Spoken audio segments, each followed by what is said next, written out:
বিসমিল্লাহির রহমানির রহিম। পরম করুণাময় ও অসীম দয়ালু আল্লাহর নামে শুরু। ومن أحسن قولا ممن دعا إلى الله وعمل صالحا وقال إنني من المسلمين.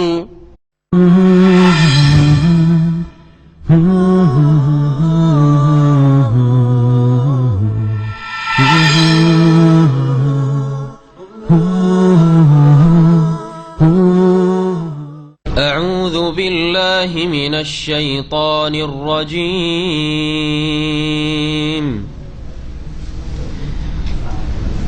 لو كان عرضا قريبا وسفرا قاصدا لاتبعوك ولكن بعدت عليهم الشقة وسيحلفون بالله لو استطعنا لخرجنا معكم يهلكون أنفسهم والله يعلم إنهم لكاذبون.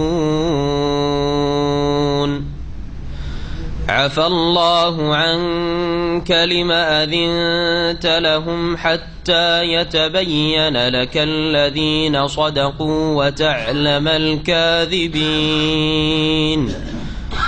لا يستأذنك الذين يؤمنون بالله واليوم الآخر أن يجاهدوا بأموالهم وأنفسهم والله عليم بالمتقين. إنما يستأذنك الذين لا يؤمنون بالله واليوم الآخر وارتابت قلوبهم فهم في ريبهم يترددون. ولو أرادوا الخروج لأعدوا له عدة ولكن كره الله بعاثهم فثبطهم وقيل اقعدوا مع القاعدين. لو خرجوا فيكم ما زادوكم إلا خبالا ولأوضعوا خلالكم يبغونكم الفتنة وفيكم سماعون لهم والله عليم بالظالمين. لقد ابتغوا الفتنة من قبل وقلبوا لك الأمور حتى جاء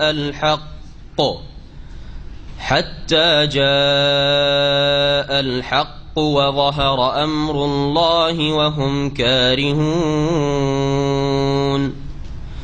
ومنهم من يقول ائذن لي ولا تفتني ألا في الفتنة سقطوا وإن جهنم لمحيطة بالكافرين. السلام عليكم ورحمة الله وبركاته. بسم الله الرحمن الرحيم. الحمد لله رب العالمين والصلاة والسلام على سيد المرسلين نبينا محمد وعلى آله وصحبه أجمعين. أما بعد فأعوذ بالله من الشيطان الرجيم. عفى الله عنك لما أذنت لهم حتى يتبين لك الذين صدقوا وتعلم الكاذبين. لا يستأذنك الذين يؤمنون بالله واليوم الآخر أن يجاهدوا بأموالهم وأنفسهم والله عليم بالمتقين. মহান আল্লাহর সমস্ত প্রশংসা যে আল্লাহ পাক রব্বুল আলামিন কোরআনে কারীম নাযিল করেছেন এবং এই কোরআনে কারীম দিয়ে আল্লাহ পাক রব্বুল আলামিন বহু রোগাক্রান্ত, যাদের অন্তর বিভিন্ন রোগে আক্রান্ত ছিল, তাদেরকে আল্লাহ পাক রব্বুল আলামিন আরোগ্য দান করেছেন। কারো কুফরি দূর হয়েছে, কারো শিরক দূর হয়েছে, কারো চরিত্রহীনতা দূর হয়েছে। আল্লাহ পাক রব্বুল বহু মানুষের আল্লাহ পাক কোরআনে কারীম দিয়ে সংশোধন করেছেন, শিফার ব্যবস্থা করেছেন। কোরআনে কারীমকে আল্লাহ পাক শিফা আরোগ্য, চিকিৎসা বলে আখ্যায়িত করেছেন। সালাত এবং সালাম নাযিল করেন মুহাম্মদ রাসূলুল্লাহ সাল্লাল্লাহু আলাইহি ওয়াসাল্লামের উপর, যার সাহাবায়ে কেরামগণ এই উম্মতের সবচেয়ে শ্রেষ্ঠ। সেই যুগেও কিছু কপট মুনাফিক ছিল যারা ইসলামের ভিতরে এসে ইসলামের ক্ষতি করার চেষ্টা করেছিল। তাদের মুখোশ খুলে দেওয়ার জন্য, যাতে করে মানুষরা মুনাফিক সম্পর্কে সবচেয়ে বেশি সজাগ থাকে, কারণ এরা ঘরের শত্রু। আল্লাহ পাক রব্বুল সূরা তওবা নাজিল করেছেন। একটি সূরার নামে সূরা আল মুনাফিকুন রয়েছে, এই সূরাও নাজিল করেছেন। এই সূরা এই মুনাফিকদের সম্পর্কেই যে শুরু হয়েছে গত সপ্তাহ থেকে একেবারে শেষ পর্যন্ত মুনাফিকদের আলোচনা চলতে থাকবে। মাঝখানে মুমিনদের সম্পর্কে, সাহাবায়ে কেরাম সম্পর্কে, মুহাজির আনসার সম্পর্কে কিছু আলোচনা আছে। আমাদের আলোচনা প্রসঙ্গ ছিল তাবুকের যুদ্ধ, যে যুদ্ধের জন্য রাসূলুল্লাহ সাল্লাল্লাহু আলাইহি ওয়াসাল্লাম প্রস্তুতি নিলেন। সাহাবায়ে কেরামরা সেই সময় সংকটের সময় হলেও, অভাব ছিল, খেজুর পাকছে, গরম ছিল, লম্বা সফর ছিল, তারপরেও তারা প্রস্তুত জিহাদে যাওয়ার জন্য। কিন্তু মুনাফিকরা বিভিন্ন বাহানা করা শুরু করলো। আসলে তাদের যাওয়া উদ্দেশ্য ছিল না, তাদের উদ্দেশ্য এই বাহানা করাই এই ছিল যে আমরা অব্যাহতি চেয়ে নি মুহাম্মদ সাল্লাল্লাহু আলাইহি ওয়াসাল্লামের কাছে, যদি আমাদেরকে অব্যাহতি দিয়ে দেয় তাহলে তো অনুমতি পেয়ে গেলাম, পারমিশন পেয়ে গেলাম, যে আমরা বলবো যে হ্যাঁ অনুমতি নিয়ে নিচ্ছি মদিনায় থাকার জন্য, এখন আমাদের যাওয়া একটু অসুবিধা, আমরা যাব না। আর যদি অব্যাহতি না দেন, অনুমতি হইতে পেলাম না, চাইলাম, দরখাস্ত করলাম, পেলাম না, তারপরেও যাব না, এটাই ছিল তাদের উদ্দেশ্য। এইরকম আজকাল মাদ্রাসা স্কুলে ছাত্ররা করে, কিছু ছাত্র আছে। আমরা যেহেতু মাদ্রাসায়, বড় বড় মাদ্রাসায় দীর্ঘদিন পড়িয়েছি, তো যেসব মাদ্রাসাতে আইন কানুন খুব শক্ত আছে সেখানে একটু ভয় করে ছাত্ররা। কিন্তু যেসব মাদ্রাসায় দেখে যে পড়াশোনার মান অত ভালো না, অথবা এই মাদ্রাসা থেকে যদি আমাকে বহিষ্কার করা হয়, বহু মাদ্রাসা এরকম আছে এর চাইতে ভালো বা এরকম আছে, সেখানে গিয়ে অ্যাডমিশন হয়ে যাবে, টিসিও লাগে না, অনেক মাদ্রাসা আছে, মাদ্রাসার সিস্টেমগুলো এত বেকার, টিসিও লাগে না, কোথেকে এসছে না এসছে, কি রিপোর্ট তার আছে, কোনো খোঁজ খবর রাখে না। আর এক মাদ্রাসা থেকে গেলে আর মাদ্রাসা ছাত্র প্রয়োজন আছে, ভর্তি করে নেই। যার ফলে করে কি, আমাদের বেশ কিছু অভিজ্ঞ যারা প্রবীণ শিক্ষক আর যারা হেড মুদাররিস, প্রধান শিক্ষক, তাদের কাছে অনুমতি নেওয়ার জন্য আসে, তাদের কথা নকল করছি। বলছে যে অনুমতি নিতে এসছে সেজে, পাঞ্জাবি পায়জামা সুন্দর পরে প্রস্তুত হয়ে এসছে যে আমি বাড়ি যাব বা ছুটিতে যাব, বুধবার দিন, বৃহস্পতিবার ছুটি হবে, দুদিন আগে চলে এসছে হয়তো, ছুটি নেওয়ার জন্য এসছে। বলছে যে অনেক ছেলে এরকম আছে যে ব্যাগটাও ঘাড়ে করে আসে। আসার পরে প্রধান শিক্ষককে এসে বলছে যে মৌলানা সাহেব একটু ছুটি দেন। কিসের? বলছে বাড়ি যাবে, একটু জরুরি কাজ আছে, বা এই অসুবিধা আছে, কে বাপ অসুখ আছে, মা অসুখ আছে, বা যে যার বাহানা করান ছুটি। বহু এরকম প্রধান শিক্ষকরা আছে যাদেরকে জানি, তারা বলছেন যে আমরা যদি ছুটি নাও দিই তবু যাবে, আর ছুটি দিলেও যাবে। তো এখানে মান ইজ্জত রক্ষা এতে আছে যে ছুটি দিয়ে দিই, কি বুঝলেন?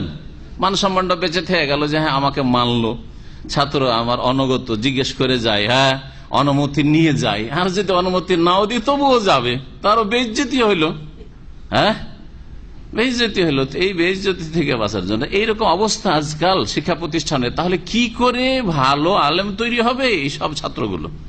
মুনাফিকদের অবস্থা ঠিক ওই রকম ছিল, হ্যাঁ, যে অনুমতি চাইবো মদিনায় থাকার, যে আমরা যেতে পারবো না, অনুমতি দিলে তো ভালোই হলো, যে অনুমতি পেয়ে গেলাম রাসূলের কাছে, আর যদি অনুমতি না পাই তবুও যাব না। যেমন ওহদে গিয়ে রাস্তা থেকে ফিরে এসছে, এত দূর যাব না। আল্লাহ পাক রব্বুল আলামিন তাই বলছেন আয়াতে, আফাল্লাহু আনকা। নবী করিম সাল্লাল্লাহু আলাইহি ওয়াসাল্লাম করেছিলেন কি, যারা যারা এসে অনুমতি চেয়েছিল, অব্যাহতি চেয়েছিল, অব্যাহতি, ঠিক আছে তোমার অসুবিধা আছে, বলছে ঠিক আছে থাকো, তাহলে যেও না। এই আসছে একের পর এক মুনাফিক আসছে যে রাসূলুল্লাহ, ভাষা তো তাদের খুব মিষ্টি, ভাষা খুব মিষ্টি মুনাফিকদের, এরা মিষ্টি ভাষী খুব। ইয়া রাসূলুল্লাহ, খুব অসুবিধায় আছি, এই সময় এই পারিবারিক সমস্যা আছে, এই অর্থের সমস্যা আছে, এই আছে সেই আছে, শরীরটা ভালো নাই, গরমের সময় মরে যাবো, যদি যাই তো একটু আমাকে অনুমতিটা দেন, অব্যাহতি দেন, আমাকে অনুমতিটা দেন, আমি মদিনায় থাকি। নবী করিম সাল্লাল্লাহু আলাইহি সাল্লাম ওদেরকে অনুমতি দিয়ে দিলেন। আল্লাহ রাব্বুল আলামিন নবী সাল্লাল্লাহু আলাইহি ওয়াসাল্লামের অনুমতি দেওয়াটা পছন্দ করলেন না। অনুমতি কেন দিলেন না? কারণ হুকুম ছিল সাধারণ হুকুম, না ফিরে আম যেটাকে বলা, জিহাদের জন্য সকলকে বেরিয়ে, সকল সাবালককে বেরিয়ে যেতে হবে। মদিনায় শুধু নাবালকরা থাকবে, আর একবার বৃদ্ধ অচলরা থাকবে, আর নারীরা থাকবে, সকলকে বেরিয়ে যেতে হবে। পরীক্ষা হয়ে যেত, তুমি অনুমতি দিলে কেন? আল্লাহ রাব্বুল ওই প্রসঙ্গে আয়াত নাযিল করেছেন। যখন নবী সাল্লাল্লাহু আলাইহি ওয়াসাল্লাম অনুমতি দিয়েছিলেন থাকার জন্য মদিনায়, অব্যাহতি দিয়ে দিয়েছিলেন, আল্লাহ বলছেন আফাল্লাহু আনকা, হে নবী আল্লাহ তোমাকে মাফ করুন, হে নবী আল্লাহ তোমাকে ক্ষমা করুন। আফা ইয়াফু মানে ক্ষমা করা, এখান থেকে মাফ শব্দটি ব্যবহার হয়। আফা ইয়াফু থেকে মাফ শব্দটি এসেছে, আরবি শব্দ মাফ, যদিও মিমটা তাতে বাড়ানো হয়েছে, মানে উর্দুতে আর বাংলাতে, কিন্তু আফুন থেকে। আল্লাহ তোমাকে মাফ করুন, লেমা আযানতা লাহুম, তাদেরকে কেন মদিনায় থাকার অনুমতি দিলে, কেন তাদেরকে অব্যাহতি দিলে, যুদ্ধে যেতে বাধ্য করলেন, সবাইকে যেতে হবে, ওই সব অজুহাত চলবে না, বাহানা চলবে না, সবকে যেতে হবে, কেন বললেন এই কথা? হাত্তা, কেন অনুমতি না দিলে, অব্যাহতি না দিলে ফায়দাটা কি হইতো? আল্লাহ বলছেন নবীকে, হাত্তা ইয়াতাবায়্যানা লাকাল্লাযিনা সাদাকু ওয়া তা'লামাল কাযিবিন, যাতে করে তোমার সামনে স্পষ্ট হয়ে যেত যে আল্লাযিনা সাদাকু, কারা সত্যবাদী, কারা সত্যবাদী, ওয়া তা'লামাল কাযিবিন, এবং মিথ্যুকদেরকেও তুমি জেনে নিতে পারতে। এরা মুনাফিক, মিথ্যুক, কিন্তু অনুমতি যেহেতু চেয়ে নিয়েছে, তাদের মিথ্যা কথাটি বা মিথ্যুক হওয়াটা স্পষ্ট হইল না। অনুমতি পেয়েছে, অব্যাহতি পেয়েছে, নবীর কাছ থেকে ছাড় নিয়ে মদিনা আছি, অসুবিধা ছিল, কিন্তু না সকলকে যেতে হবে। যদি এই হুকুম হয়ে যেত, কোনো অজর চলবে না, তাহলে তারা সকলেই থেকে যেত, মুনাফিকগুলি যেত না। আর যারা মুখলিসিন, মুমিনিন, সত্যবাদী সাহাবায়ে কেরাম, মুহাজির, আনসার, তারা সকলেই চলে যেত। স্পষ্ট হয়ে যেত যে সাদেকিন এরা, সাহাবায়ে কেরাম যারা তাবুকের যুদ্ধে রওনা হয়ে গেছে, যতই অসুবিধা থাক না কেন রওনা হয়ে গেছে আল্লাহকে রাজি করার জন্য এবং রাসূলুল্লাহ সাল্লাল্লাহু আলাইহি ওয়াসাল্লামের সাথ দেওয়ার জন্য। আর মুনাফিকরা, কাযিবিন, মিথ্যাবাদী, এরা স্পষ্ট হয়ে গেছে, দেখো থেকে গেছে, এর যায়নি। আল্লাহ রাব্বুল আলামিনের বাক ভঙ্গিমাটা কত সুন্দর। আমাদেরকে কোরআন থেকে নিজের চরিত্রের সংশোধন করতে হবে, আমাদের বাক ভঙ্গিমার সংশোধন করতে হবে, আমাদের ভাষার সংশোধন করতে হবে। আল্লাহ রাব্বুল আলামিন তো এরকম বলতে পারতেন, লিমা আযানতা লাহুম আফাল্লাহু আনকা, কেন তুমি অনুমতি দিলে, কেন অব্যাহতি দিলে, আল্লাহ তোমাকে মাফ করুক, আল্লাহ তোমাকে মাফ করুক। এই কথাটা পরে বলতেন আল্লাহ পাক, আর আগে বলতেন, কারণ শোকজ, কেন তিরস্কারের যেটি ভাষা, কাউকে যদি কারো ভুলের ওপর তিরস্কার করেন, হালকা তিরস্কার, এটা কাজ কেন করলে, এটা ঠিক হয়েছে তোমার, ঠিক না, যাক আল্লাহ তোমাকে মাফ করুক, এটা একটা ভঙ্গিমা। একজন আপনার কর্মচারী ভুল করেছে, আপনি বলছেন যে তুমি কেন এটা কাজ করলে, এই আচরণটা কেন করলে তুমি, আল্লাহ তোমাকে মাফ করুক, যাক মাফ করে দিলাম, আমি মাফ করে দিলাম, এটা একটা ভঙ্গিমা। আর একটা বাক ভঙ্গিমা হচ্ছে যে ডাকার পরে বলে আল্লাহ তোমাকে মাফ করুক, আর আমিও তোমাকে ক্ষমা করছি, কিন্তু এই কাজটা কেন করলে, এই কাজটা কেন করলে। কোনটা ভাষা ভালো, আগেরটা ভালো না পরেরটা ভালো? আগেরটাতে প্রথমখানে ওকে তিরস্কার শুরু হয়েছে, ওতে ভয় খেয়ে গেছে, হাইরে কি যে হবে, কেন এই কাজটি করলে তুমি, ভয়ে ভীত, ঠিক না। বসের সামনে যদি, ম্যানেজারের সামনে যদি এইরকম শুরু হয়, চার্জ কেন এই কাজ করলে, ভয়ে ভীত, ওর পালপিটেশন শুরু হয়ে গেছে, পরে ঠিক আছে মাফ করে দিলাম, তখন ঠান্ডা হইল, ঠান্ডা হইতে সময় লাগবে, ভয়টা কাটতেও সময় লাগবে। কিন্তু প্রথমখানে যদি বলে দিত, বস যে তোমাকে আমি মাফ করে দিলাম, কিন্তু এই কাজটা করেছো কেন, ভয় লাগবে না, তাই না। বরং আদর, স্নেহ, ভালোবাসা ফুটে উঠবে, যে কত আমাকে বস ভালোবাসে, কত আমাকে মালিক ভালোবাসে, যে আগে বলছে তোমাকে মাফ করে দিলাম, কিন্তু তুমি এই কাজটা কেন করেছো, ভুল করেছো তুমি, ঠিক না? আল্লাহ রাব্বুল আলামিন কত সুন্দর করে ভাষা বলতে হয় আল্লাহ পাক শিখাচ্ছেন, এবং রাসূলুল্লাহ সাল্লাল্লাহু আলাইহি সাল্লামকে আল্লাহ পাক কত ভালোবাসেন এই কথা আল্লাহ স্পষ্ট করেছেন, যে রাসূলুল্লাহ সাল্লাল্লাহু আলাইহি সাল্লামের ত্রুটি বিচ্যুতি হলে আল্লাহ পাক রব্বুল আগেই আমি ক্ষমা করলাম তোমাকে নবী, কিন্তু এই কাজটা করা তোমার ঠিক হয়নি, এই ভাষা বলছেন। এটা হচ্ছে আদরের ভাষা, এটা হচ্ছে শেরের ভাষা। আল্লাহ পাক রব্বুল তারপরে বলছেন লা ইয়াস্তাযিনুকাল্লাযীনা ইউমিনুনা বিল্লাহি ওয়াল ইয়াউমিল আখির, যারা আল্লাহ এবং পরকালে বিশ্বাসী তারা হে নবী তোমার কাছে অব্যাহতি চাইবে না, তোমার কাছে তাবুকের যুদ্ধে যাব না, আমরা মদিনায় থাকবো, আমাদেরকে অনুমতি দেন, এই অনুমতি চাইবে না। ইস্তিজান মানে অনুমতি চাওয়া। তারা তাদের ধন সম্পদ দিয়ে এবং জান দিয়ে জিহাদ করার ক্ষেত্রে তোমার কাছে অব্যাহতি চাইবে না, যে রাসূলুল্লাহ জিহাদে যেতে পারবো না, টাকা পয়সা খরচ করতে পারবো না, এবার কিছু দান করতে পারবো না জিহাদের জন্য, দ্বীন ইসলামের জন্য, এই কথা কখনো বলবে না। আমি নিজে শরীক হইতে পারবো না, কিছু টাকা পয়সা দিয়ে দিচ্ছি, এসব কথা বলবে না। ওয়াল্লাহু আলিমুম বিল মুত্তাকিন, আর আল্লাহ রাব্বুল আলামিন সংযতদের সম্পর্কে, আল্লাহ ভীরুদের সম্পর্কে সম্যক জ্ঞানী।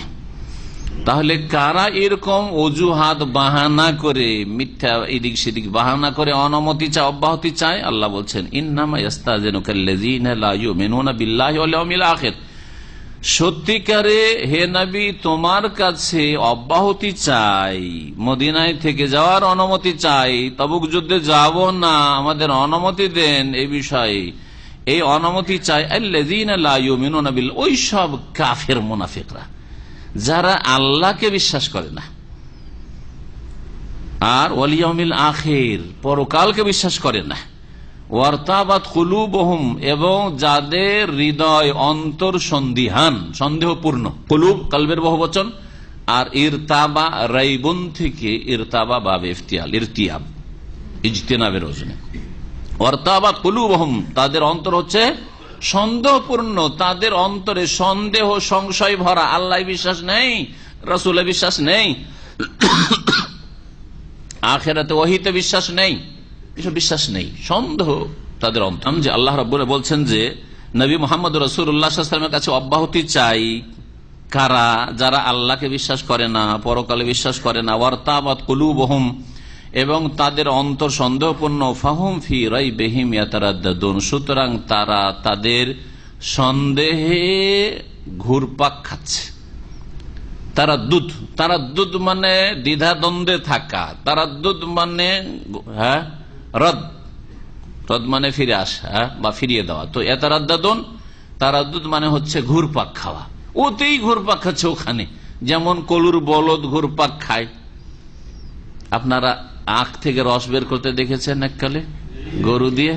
দেখেছেন? তাহলে আজকাল মেশিনে করে, একযুগে ছিল গরু দিয়ে। তো গরু ঘুরতে আছে সুবহানাল্লাহ, সোজা রাস্তাতে চললে হয়তো 100-200 কিলোমিটার তার চলা হয়ে গেছে, কিন্তু ওখানে ঘুরতে আছে। তো এই মুনাফিকরা তাদের সন্দেহের মধ্যেই ঘুরপাক খাচ্ছে, ওখানে সন্দেহের মধ্যেই ঘুরপাক। আল্লাহ পাক রব্বুল আলামিন তারপরে বলছে এই মুনাফিকরা কখনো যেত না জিহাদে, এদেরকে অব্যাহতি দিলেও যেত না, পারমিশন পেয়ে গেছে, আর না দিলেও যেত না, যা সবকে যেত, তারপরে যেত না, তোমার কথা শুনতো না। হে নবী সাল্লাল্লাহু আলাইহি সাল্লাম, কেন? যে যাবে তার প্রস্তুতি থাকবে, এদের কোনো প্রস্তুতি নেই। আপনি যদি কোথাও যান সফরে, তার আগে থেকে একটা প্রস্তুতি থাকবে, কোন প্রস্তুতি নাই, না মানসিক প্রস্তুতি, না শারীরিক প্রস্তুতি, আর না মাল সামান নিতে হবে, সওয়ারির ব্যবস্থা করতে হবে, কোন তৈয়ারি নাই, কোন প্রস্তুতি নেই। আল্লাহ বলছেন ওয়ালাউ আরাদুল খুরুজ লাআদ্দু লাহু উদ্দাহ, তারা যদি বের হওয়ায় ইচ্ছুক হইত, তাদের ইচ্ছা থাকতো জিহাদে বের হওয়ার, লাআদ্দু লাহু উদ্দাহ, এর জন্য যথাযথ প্রস্তুতি নিত। এদাদ মানে প্রস্তুতি নেওয়া, রেডি করা। ওয়ালাকিন কারিহাল্লাহু বিআসাহুম, তাহলে এরা বের হইল না, এতে কি মুমিনদের লস, ক্ষতি? আল্লাহ পাক আগের অংশগুলিতে বা আগের আয়াতগুলিতে বলতে চাইছেন যে না, এ মুনাফিকরা যে তাবুক যুদ্ধে যায়নি, এতে উম্মাতে মুসলিমার ফায়দা রয়েছে, ক্ষতি হয়নি। এরা গেলেই বেশি ক্ষতি হইত। এটাও শোনেন, অনেক সময় অপ্রীতিকর কিছু হয় বাহ্যিক, তাতে লাভ থাকে, তাতে লস থাকে না, ক্ষতি থাকে না। মুনাফিকদের অবস্থাটা ওইরকম। আল্লাহ পাক রব্বুনা বলছেন, তারা যদি বের হয়ে যেতে ইচ্ছুক হইতো তাহলে অবশ্য তার জন্য যথাযথ প্রস্তুতি নিত। ওয়ালাকিন কারিহাল্লাহু বিআসাহুম, তবে আল্লাহ রাব্বুল আলামিন তাদের এই যুদ্ধ অভিযানে বেরিয়ে যাওয়াকে ঘৃণা করেন, অপছন্দ করেন। কারি আল্লাহ, আল্লাহ পাক পছন্দ করেন না যে মুনাফিকগুলি তাবুকের যুদ্ধে যাক। এমবিআস, বাসা মানে উঠা, বাসা মানে পাঠানো হয়, আর বাসা মানে উঠা হয়। বাসা মানে কোন জিনিসকে উঠানো, আর এমবাসা মানে নিজে উঠা, লাজেম আর মুতাআদ্দি। সহিহ বুখারীতে হাদিস রয়েছে যে মা আয়েশা রাদিয়াল্লাহু তাআলা আনহা যখন হার হারিয়ে গেল জিহাদের সফরে, তাই না, হার হারিয়েছিল, দুইবার হার হারিয়েছে। এরকম করে আল্লাহর পক্ষ থেকে আল্লাহ ফয়সালা, দুইবার করে হার হারায়। আর আয়েশা রাদিয়াল্লাহু, আর কারণ না, তাঁরই হার হারায়, হার ছিঁড়ে পড়ে যা হারিয়ে যায়। একবার হার হারিয়েছে, হারটা পড়েছে যেখানে, ওখানে তার উটটা বসে গেছে, উটের পেটের তলি পড়ে আছে, আর গোটা মাঠ খুঁজে হয়রান হয়ে গেল সকল সাহাবাইকরা। নবী সাল্লাল্লাহু আলাইহি ওয়াসাল্লাম জানতে পারছেন না উটের পেটের তলায় কি পড়ে আছে, আর সারা পৃথিবীর সবকিছু জেনে নেন না, নবী জানতে পারলেন না, ওলিয়া উলিয়া গৌস কুতুব সবকিছু জেনে নেন যে এই মরিদের ছেলে অমুক দ্বীপে আছে, আর ওই দ্বীপ থেকে উঠিয়ে নিয়ে এসে বাড়ির গেটে হাজির করে দিল। হক্কানি পীরদের কিচ্ছা এগুলো, বুঝলেন না? এগুলো ইসলাম? এগুলোর নাম ইসলাম? এগুলোর নাম শিরকিয়াত। গায়েব, গায়েব একমাত্র অদৃশ্যের জ্ঞান একমাত্র আল্লাহর কাছে, আলেমুল গায়েব তিনি একমাত্র। তো ওই হাদিসটা রয়েছে যে আমরা যখন নিরাশ হয়ে গেল, আর হার পাওয়া গেল না, আর খুঁজে লাভ নাই, তায়াম্মুমের বিধান নাযিল হয়ে গেল। কারণ এমন জায়গাতে অবস্থান করতে হয়েছে ওই কারণে যেখানে পানি, কারণ ওই নিয়ত ছিল না যে ওখানে নামাজ পড়বো, এগিয়ে চলে যাবো কিছুক্ষণ পরে, একটু প্রয়োজন যা পুরা করা আছে এখান থেকে, তারপরে সামনে গিয়ে কোথাও নামাজ পড়বো, সেজন্য পানির জায়গায় আমরা অবস্থান করি নাই। কিন্তু নামাজের সময় হয়ে গেছে, নামাজ পড়তে হবে, তায়াম্মুমের আয়াত নাযিল হয়ে গেল।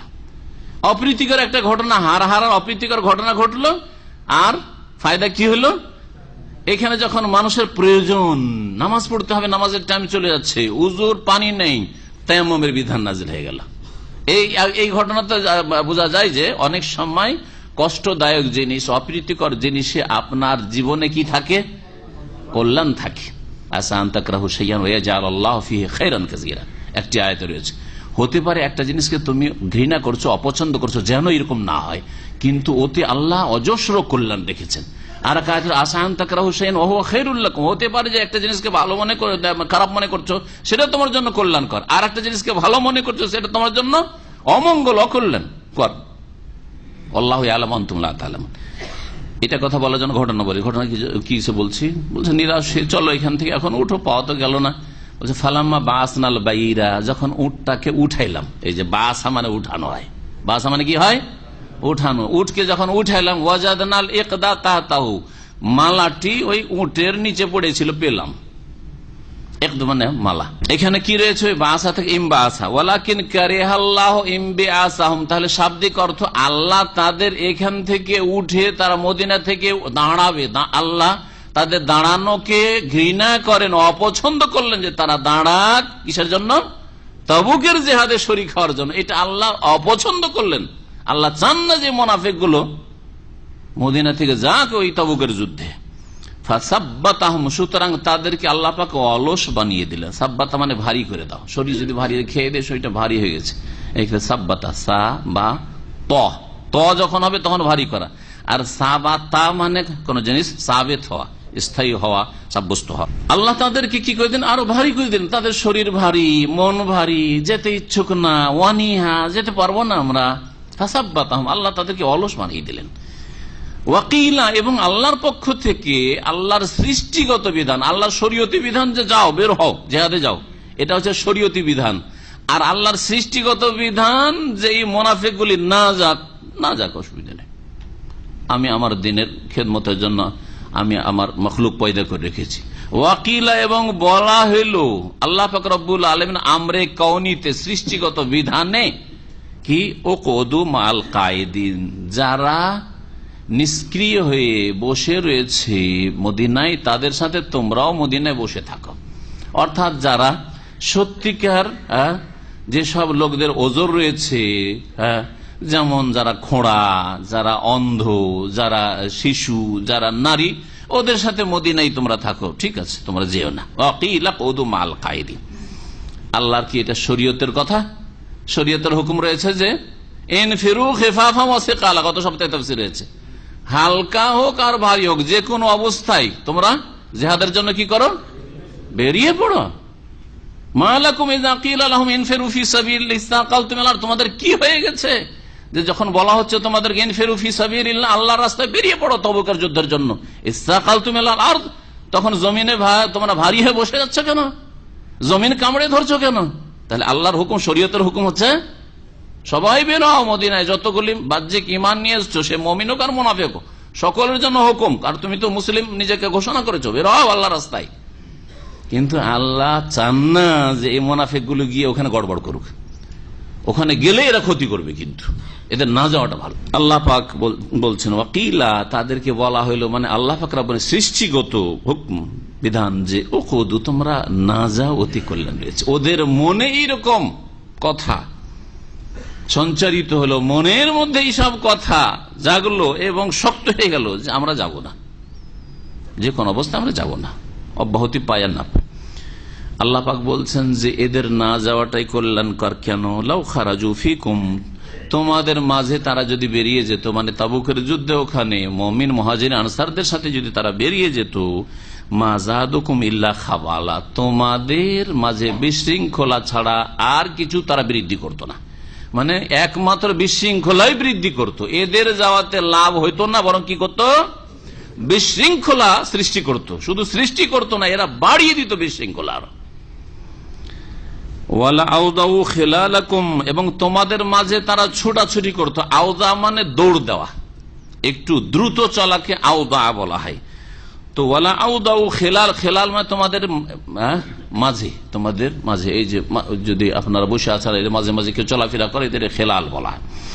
ওয়ালা আউদাউ খেলালাকুম, এবং তোমাদের মাঝে তারা ছোটাছুটি করত কি উদ্দেশ্যে?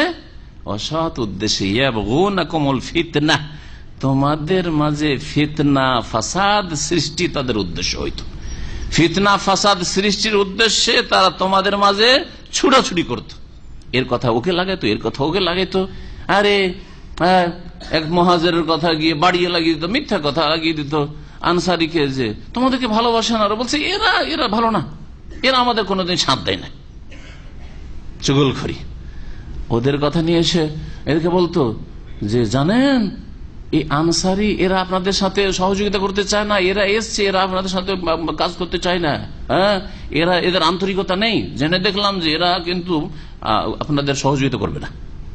এইভাবে এমন করে দিত যে মনোবল দুর্বল করে দিত, যে তাহলে আমরা একাই তো আর পারবো না হয়তো। আর এরা তো ভালোবাসে না যাদের জন্য আমরা মুহাজিরিন মক্কা থেকে এসেছি, ওদেরকে আশ্রয় দিলাম, আমরা ওদের জন্য ওদের সাথ দিয়েছি, আর ওদের জন্য এখানে জিহাদের ময়দানে ওরাই আমাদেরকে ভালোবাসে না, তাহলে দরকারটা কি? এইভাবে ফিতনা সৃষ্টি করত। এইরকম কাজ হচ্ছে মুনাফিকদের। মুনাফিকদের কাজ হচ্ছে আপোষে শুধু দ্বন্দ্ব বাঁধানো, ফিতনা ফাসাদ সৃষ্টি করা। আল্লাহ পাক তাই উল্লেখ করেছেন। আর কথা যে কিছু কথা গোপনীয় কথা হবে, এসব পাচার করার মতো গুপ্তচর মজুদ আছে। ওয়াফিকুম সাম্মাউনা লাহুম, আর তোমাদের মাঝে তাদের কথা শোনার লোকও আছে। এটা শাব্দিক তর্জমা করলাম, তাদের কথা শোনার লোক তোমাদের মাঝে, মানে তোমাদের সাথে বসে, খাস বৈঠকে বসে, বসার পরে শুনলো, শোনার পরে গুপ্তচরের কাজ করে। তোমাদের মাঝে তাদের গুপ্তচর ছাড়া আছে, বলতে পারেন এটাও সাম্মাউন। সামিয়া ইয়াসমা মানে শোনা, আর ওখান থেকে সাম্মা যে বেশি বেশি শুনে, আর শোনার পরে অসৎ উদ্দেশ্যে শুনে ছো মেরে একবারে কথাটাকে নিয়ে দৌড় দিল আর পৌঁছে দিল। আর জানেন, আরে আপনারা তো একই ইসলামী সেন্টারে আসেন আর দাওয়াতের কাজ করেন, কিন্তু আপনার সম্পর্কে তো তার অন্তরে বড়ই বিদ্বেষ, ঘৃণা, দিল ফিতনা সৃষ্টি করে। ও থাকলে আমি নাই, ও যেখানে আছে আমি না, ও যদি এই কাজ করে তো আমি না, ওকে বাদ দিয়ে কাজ করলে আমি আছি। এইসব ফিতনা ফাসাদ সৃষ্টি করে, এগুলি হচ্ছে মুনাফিকদের চরিত্র। ওয়াফিকুম সাম্মাউনা লাহুম, আর তোমাদের মাঝে তাদের গুপ্তচরও আছে। ওয়াল্লাহু আলিমুম বিয-যালিমিন, আর আল্লাহ জালেমদের সম্পর্কে সম্যক জ্ঞানী। আল্লাহ পাক তারপরে বলছেন যে মুনাফিকদের এই তাবুকের যুদ্ধের সময় শুধু বিশৃঙ্খলা সৃষ্টি করা আর ক্ষতি সাধন করা আর মুসলিমদের ক্ষতি হোক, মুসলিমরা হেরে যাক, হ্যাঁ লাঞ্ছিত হোক, এটা এখনকার কথা না, নতুন কথা না, এটা তাদের পুরাতন ইতিহাস। যেই দিন থেকে হিজরত করে এসেছো হে নবী মুহাম্মদ সাল্লাল্লাহু আলাইহি সাল্লাম, সেই দিন থেকে তাদের ইতিহাস দেখো। আল্লাহ পাক বলছেন লাকাদ ইবতাগাউল ফিতনাতা মিন ক্বাবলু, এর পূর্বে তারা ফিতনা তলাশ করেছে, এর পূর্বেও তারা কি করেছে? ফিতনার সন্ধান করেছে। কোথায় তারা বিশৃঙ্খলা সৃষ্টি করতে পারে, ফিতনা ফাসাদ পয়দা করতে পারবে, এগুলি তলাশ করে বেরিয়েছে। ওয়াকাল্লাবু লাকাল উমুর, এবং তোমার কাজগুলিকে তারা উলট পালট করেছে। শাব্দিক অর্থ কাল্লাবা, কাল্লাবা মানে কি করা, ও উলট পালট করা বা উল্টানো। আমি যে পাতাটাকে উল্টালাম, এটা হ্যাঁ কি বলা হয়? কাল্লেবিল ওয়ারাক, মানে তুমি পাতা উল্টাও। জি, আমার দেশের ওই যে প্রশ্নপত্র থাকে, তাতে যদি যে একদিকে প্রশ্ন আছে, তারপর দ্বিতীয় দিকে যদি প্রশ্ন থাকে, তো কি লেখা থাকে মনে আছে? কি লেখা থাকে? ওপিটি না পিটিও? ওপিটি বলছে, তো আমি আমাকে ভুল করে দিল বাবু, পিটিও। হ্যাঁ ঠিক না? তো ওইটাকে আরবিতে আমাদের মধ্যে ইউনিভার্সিটি দেখাতে কাল্লেবিল ওয়ারাক, কাল্লেবিল কাল্লেব, কাল্লেব মানে উল্টাও। জি, পাতা উল্টাও, ওরাক মানে পাতা, পাতা উল্টাও।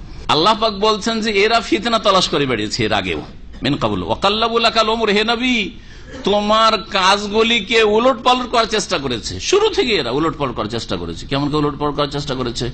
মদিনায় আসতে যখন তখন মুহাজির আনসারের মাঝে লড়াই বাঁধাবার চেষ্টা করেছে, এবং মুসলিমদের ক্ষতি করার জন্য ইহুদিদের কাছে গেছে যে তোমরা যা পারো করো, ক্ষতি করো, আমরা আছি, ভিতরে আছি, তোমাদের সহযোগিতা। এসব করেছে ওহদের যুদ্ধের সময়, তাবুকের যুদ্ধ 9ম হিজরিতে, তাই না? ওহদের যুদ্ধ কোন হিজরিতে? 3য় হিজরিতে। 2য় হিজরিতে বদর, আর 3য় হিজরিতে হচ্ছে। কমপক্ষে যদি আপনি ইসলামের ইতিহাসের এতটা না জানেন যে এই হিজরি ওয়াইজ, 1ম হিজরি, 2য় হিজরি, 3য় হিজরি কি কি হইল, তাহলে আপনি কিছু জানেন না। তাহলে সিরাতুন নবীর কিছু জানেন না, ইসলামের আসল ইতিহাসের। এই জন্য প্রত্যেক মুসলিমের জন্য এগুলো জানা ফরজ। রাসূলুল্লাহ সাল্লাল্লাহু আলাইহি ওয়াসাল্লাম সম্পর্কে জানা ফরজ, মানে এতটুকু জানা ফরজ যে ইসলামের ইতিহাসে নবী সাল্লাল্লাহু আলাইহি ওয়াসাল্লামের জীবদ্দশায় কখন কি হয়েছে, বিশেষ করে এই 10টা বছরে যে ইসলাম শক্তিশালী হওয়ার সময়টা, এই সময়টাই, আর তারপরে 13 বছর মক্কায়, এই সম্পর্কে আপনাকে জানতে হবে। এরা বেরিয়ে গেল, 1000 লোককে নিয়ে নবী সাল্লাল্লাহু আলাইহি ওয়াসাল্লাম বেরোলেন। রাস্তায় কিছু দূর গিয়ে মুনাফিকরা বলল যে আমরা যাব না। কেন যাবো না, কি ব্যাপার? ওর তো বাড়িতে থাকতে পারতো, কিন্তু রাস্তায় কি কেন পলায়ন করলো?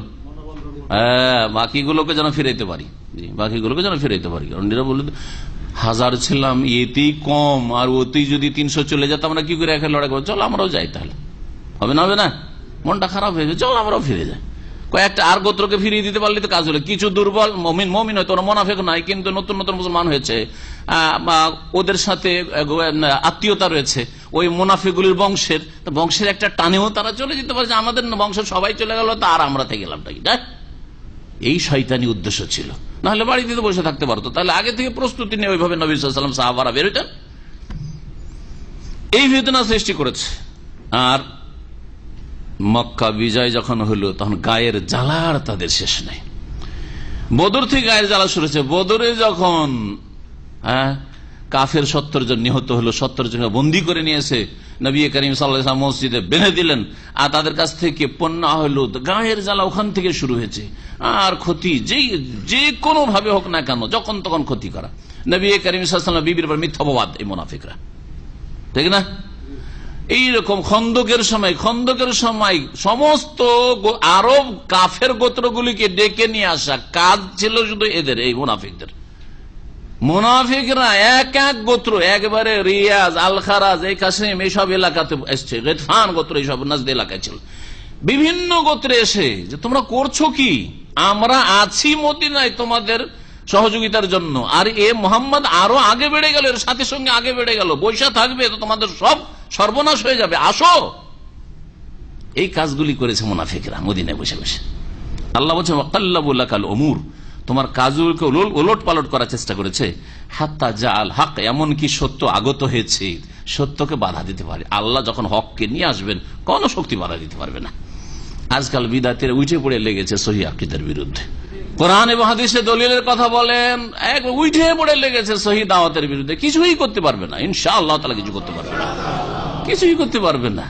আল্লাহ যদি হককে কায়েম করতে চান, কোন শক্তি বাধা দিতে পারবে না।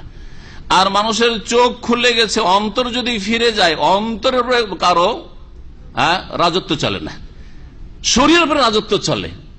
আপনি মারপিট করে আর জুলুম অত্যাচার করে, হ্যাঁ, ইত্যাদি ইত্যাদি এইসব করে, প্রলোভন দিয়ে, ধমক দিয়ে মানুষের বডির উপর গোলামি করতে, মানে আপনি নেতৃত্ব দিতে বডিকে গোলাম বানাইতে পারেন, কিন্তু অন্তরকে গোলাম বানানো যায় না। অন্তরকে গোলাম বানালে অন্তর জয় করতে হবে। অন্তরকে যদি গোলাম বানাইতে হয় তাহলে কি করতে হবে? অন্তরকে জয় করতে হবে। আর অন্তরকে একজন মুসলিমের জয় করার জন্য কোরআন এবং হাদিসের দলিল প্রয়োজন রয়েছে, বিনা দলিল কথা বলে আর চলবে না, ভালো করে জেনে রাখেন। সুতরাং এসব করে লাভ নেই, গাল দিয়ে লাভ নাই, ফিতনা সৃষ্টি করে লাভ নাই, নিজেরাই ফিতনা সৃষ্টি করছে। আর যারা তাওহীদ সুন্নাতের কথা বলে, সহিহ আকীদার কথা বলে, তাদেরকে ফিতনাবাজ বলে থাকে। এইসব করে লাভ নেই। হাত্তা জাল হক, হক এমনকি চলে আসলো ওয়া যাহারা আমরুল্লাহ, এবং আল্লাহ পাকের নির্দেশ, অর্থাৎ আল্লাহ পাকের পক্ষ থেকে বিজয় না, আমরুল্লাহ মান নাসরুল্লাহ, আল্লাহ পাকের সাহায্য, আল্লাহ পাকের পক্ষ থেকে ফতহুল্লাহ, বিজয় কি হলো? প্রকাশ পেয়ে গেল। যাহারা প্রকাশ পেয়ে গেল, অর্থাৎ মক্কা বিজয়ী হয়ে গেল। এই দুশ্মনী মোনাফেকদের করতে করতে, মোনাফেকদের দুশ্মনী যত রকমের করতে পারে, করতে করতে করতে করতে শেষ পর্যন্ত হকও শক্তিশালী হলো। মানে দলে দলে লোকেরা ইসলামে প্রবেশ করা শুরু করলো মক্কা বিজয়ের সাথে, আর মক্কাও বিজয় হয়ে গেল। মদিনা থেকে উৎখাত করতে চাইছিল, এখন মক্কাও হাতে চলে এসছে, যাবে কোথায়? আর যাবে কোথায়? গোটা আরব হাতে চলে এসছে, যাবে কোথায় এখন? ওহম কারেহুন, অথচ এই মুনাফিকরা তা অপছন্দ করত, তা বরদাস্ত করতে পারত না। কিন্তু আল্লাহ রাব্বুল আলামিন তার দিনকে কি করলেন? প্রকাশ করে দিলেন এবং সত্য আগমন করলো। ওয়ামিনহুম মান ইয়াকুলু ইযান লি, মুনাফিকদের মধ্যেকার একজন মুনাফিক ছিল, যার নাম ছিল আল জাদ বিন কাইস। জাদ বিন কাইস, সহজ ভাষায় আলিফ লাম না লাগিয়ে জাদ বিন কাইস, কাইসের ছেলে জাদ। এই লোককে নবী করিম সাল্লাল্লাহু আলাইহি ওয়াসাল্লাম বললেন মন বুঝার জন্য, জানেন যে এরা মুনাফিক, আকীদার মুনাফিক, তো কিন্তু পয়সা লোভী। মুনাফিকরা আবার পয়সা লোভী, যারা বাঁচতে চায় তাদের বেশি পয়সার প্রয়োজন, ঠিক কিনা? মুনাফিক তো মরতে চায় না, তো যে যত বেশি বাঁচতে চায় তার তত বেশি পয়সার প্রয়োজন, কারণ অনেক বাঁচবো তো অনেক পয়সা দরকার, তাই না? আর যে মনে করে যে এক্ষুনি মওত আসতে পারে, কত পয়সার প্রয়োজন? এই পয়সা তো অন্যের, আমার তো না। আর যে আল্লাহ রাজ্জাক আমার, সে আল্লাহ রাজ্জাক আমার ছেলে মেয়ের, সুতরাং এত পয়সার লোভ কিসের যে হারাম উপায় পয়সা উপার্জন করবো? হালাল যা আসছে আলহামদুলিল্লাহ যথেষ্ট। বুঝতে পারছেন কথা? এইভাবে যদি আপনি নিজেকে মুসলিম গড়ে তোলেন, তাহলে আপনি আখেরাত মুখী হইতে পারবেন, দুনিয়ার লোভ লালসা কমে আসবে, জুহুদ তাকওয়া আপনার মধ্যে পয়দা হবে, হারাম রুজি থেকে বাঁচতে পারবেন, যে কোনো সময় মওত আসতে পারে। আর এটা মুনাফিক, ফাসিক, পাপিষ্ট, অনেকদিন বাঁচতে চায়, ও মরার কথাও কল্পনাতেও আসে না। সুতরাং ও তো পয়সার, অনেক পয়সার প্রয়োজন তার। এখনো 50 বছর বাঁচবো হিসাব করে বসে আছে, এখন 100 বছর বাঁচবো, মরতেই চাই না সে। 70-80 বছর বয়স হয়ে গেল, যদি অসুস্থ হয় তো কান্নাকাটি শুরু করে দেয়, যারে মরে যাবো, মরতেই চাই না। আর কত বাঁচতে চাও তুমি? এই জাদ বিন কাইস কে নবী করিম সাল্লাল্লাহু আলাইহি ওয়াসাল্লাম বললেন যে তোমার কি মত? তোমার জন্য সুসংবাদ রয়েছে, আমরা জেহাদে যাচ্ছি তাবুকে, যদি তাবুকের জেহাদে যাও তো রোমদের অঢেল ধন সম্পদ আছে, আল্লাহ যদি আমাদের জেহাদে বিজয়ী করেন, এই জেহাদে যদি বিজয়ী হইতে পারি, তাহলে তাদের অঢেল ধন সম্পদ গনিমতে আসবে, তাতে তুমি ভাগ পাবে। কি মত তোমার? এই মুনাফিক আসলে যাবে না। হ্যাঁ, তখন বলছে যে মোহাম্মদ, আমাকে আপনি ফিতনায় ফেলিয়েন না। কিরকম ফিতনা? বলছে আমি যুবক মানুষ, আর খুব নারী দেখলে আমি পাগল হয়ে যাই। এই শয়তান বলছে আমি নারী জাতি দেখলে, আর সুন্দরী নারী দেখলে আরো বেশি পাগল হয়ে যাই, থাকতে পারি না। আজ রোমানদের যে মেয়েরা এত সুন্দরী, এক তো সামদেশের যারা আরব খ্রিস্টান, তাদেরও মেয়েরা সুন্দর আছে। লেবানন দেখেন, পৃথিবীর মধ্যে সবচেয়ে সুন্দরী হচ্ছে লেবানন, সিরিয়া, বুঝা গেছে? কিছু আরব ছিল যারা খ্রিস্টান হয়েছে ওই রোমানদের কাছে, কারণ রোমানদের দীর্ঘদিনের রাজত্বের কারণে এই সামদেশে। আর রোমানদের তো জানছেন, রোমান মানে বুঝছেন কিনা? ইউরোপিয়ান। রোমান মানে ইউরোপিয়ান, সাদা চামড়া। তো সাদা চামড়া একটু মজা লাগে, তাই না? সাদা চামড়ার লোক মরলে তো খুব হাই হাই, আর যদি কালো চামড়ার লোক মরে গরু ছাগলের মতো, কোনো ব্যাপার না। মুসলিমদের চামড়া, মুসলিম যদি মারা যায়, মুসলিমের রক্ত ঝরে, তো কোনো ব্যাপার না, কারো আফসোস আক্ষেপ হয় না। কাফেরদের তো হয় না, মোনাফেকদের তো হয় না, মুসলিমদেরও হয় না, বড় আফসোসের কথা। এই জাদ বিন কাইস বলছে যে আমি যদি রোমানদের মেয়েদেরকে দেখি তো বরদাস্ত করতে পারবো না, আমি জেনায় লিপ্ত হয়ে যাব, সুতরাং আমাকে ঝামেলে ফেলিয়েন না, জেনা থেকে বাঁচার জন্য আমাকে রক্ষা করেন, আমি মদিনায় থাকবো। আসলে যাবে না জিহাদে শয়তান, বুঝতে পারছেন না?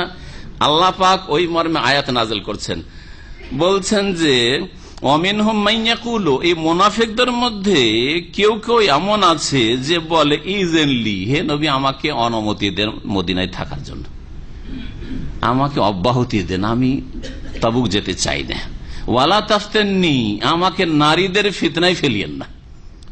এইসব রোমানদের, ইউরোপিয়ানদের নারীদেরকে দেখলে আর আমি বরদাস্ত করতে পারবো না, আমাকে ফিতনা ফেলিয়েন না। আল্লাহ বলছেন তোমার তাবুকের যুদ্ধে যাওয়াটা ফিতনা নয়, তোমার মদিনায় বসে থাকা কাপুরুষের মতো এই মুনাফিক, এইটাই হচ্ছে বড় ফিতনা।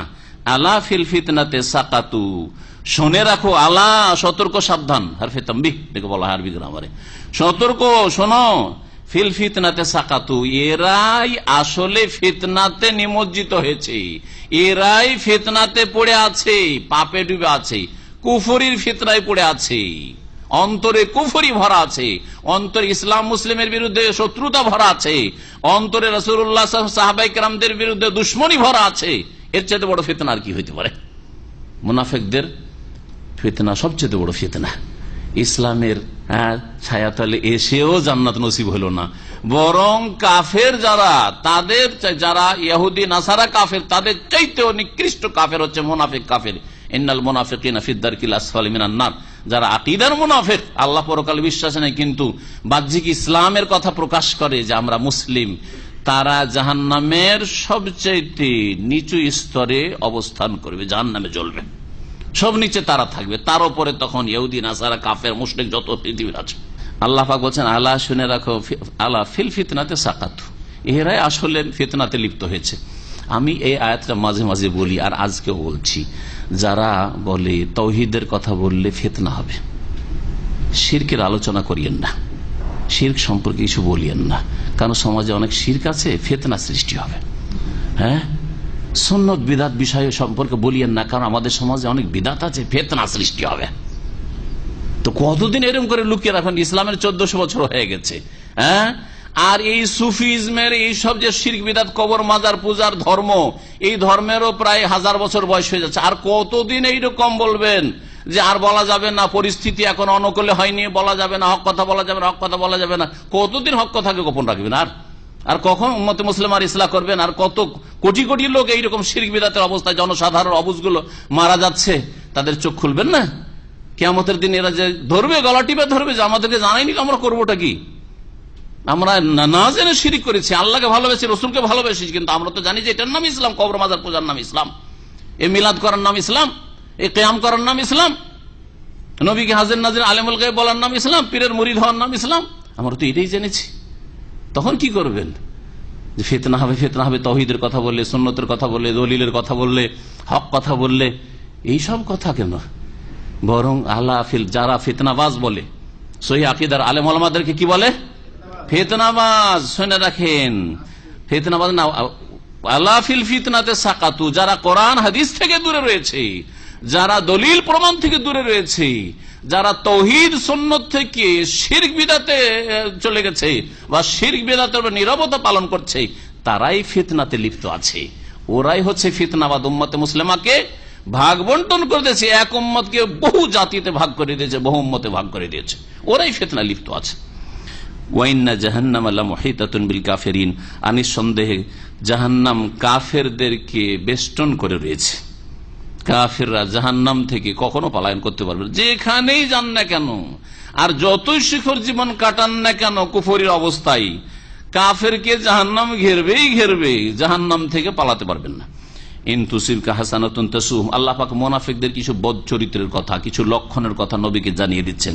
হে নবী, মুনাফিকরা তো এমন, ইনতুসিবকা হাসানাতুন, তোমাকে যদি কল্যাণ স্পর্শ করে, অর্থাৎ তোমার যদি কোনো কল্যাণ হয়, সুখ আসে, বিজয় লাভ হয়, হ্যাঁ, তুমি শক্তিশালী হও, তোমার সাথীরা মুসলিম ইসলাম শক্তিশালী হয়, তাসুহুম, তাদেরকে মন্দ লাগে, খারাপ লাগে।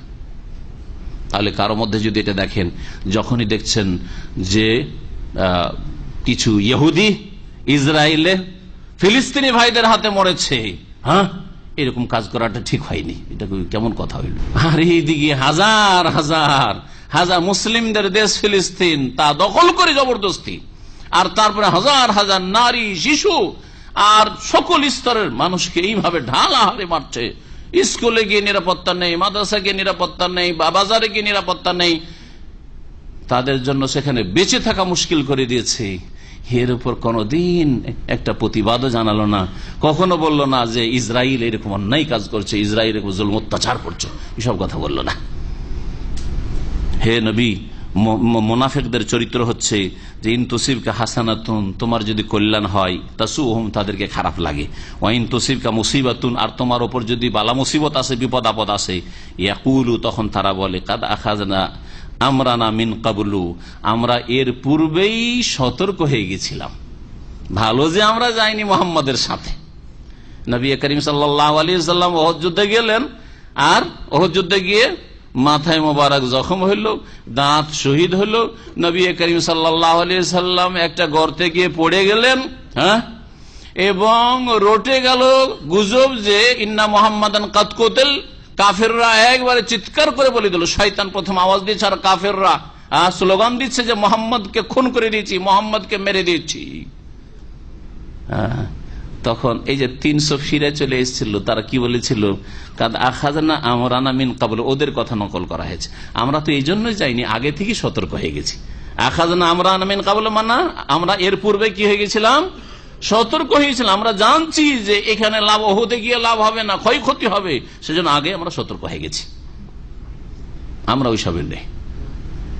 এটা কোরআন হাদিসের মাহফিল করছেন, আর মাহফিল করতে গিয়ে বিদাতিরা একটু ডিস্টার্ব করে দিল, আর ডিস্টার্ব করে দেওয়াই, আর তারপরে তখন হয়তো সেখানে হয়তো সফল হইতে পারলেন না। কিছু দুর্বল ইমানের লোক আছে, বলছে আমরা এই জন্য আগে থেকে বলছিলাম যে এসব করতে হবে না, দরকার না, আর এসব আমি ওই জন্য আগে থেকে কেটে পড়েছিলাম, ছিলাম না না, এই জন্য আমি ছিলাম না এগুলোতে। আর তারা কেটে পড়ে আনন্দিত হয়ে, যদি নবী সাল্লামের ক্ষয়ক্ষতি হয়, সাহাবাই কেরামদের ক্ষয়ক্ষতি হয়, 70 জন সাহাবাই কেরাম শহীদ হইলেন অহদে, তখন তারা কেটে পড়ে ফরেহুন, আনন্দিত হয়ে, যে আগে আমরা সতর্ক হয়ে গেছিলাম, আমরা বেঁচে গেছি। আল্লাহ পাক জবাবে বলছেন এবং শিখিয়ে দিচ্ছেন নবী করিম সাল্লাল্লাহু সাহাবাই কেরামদেরকে, যে তোমরা এই দোয়া বলো, এটা মুখস্থ করে নেবেন, এই দোয়াটি, এই আয়াতটি। যদি বালা মুসিবত আসে তো এই বলবেন, কুলটা বলবেন না।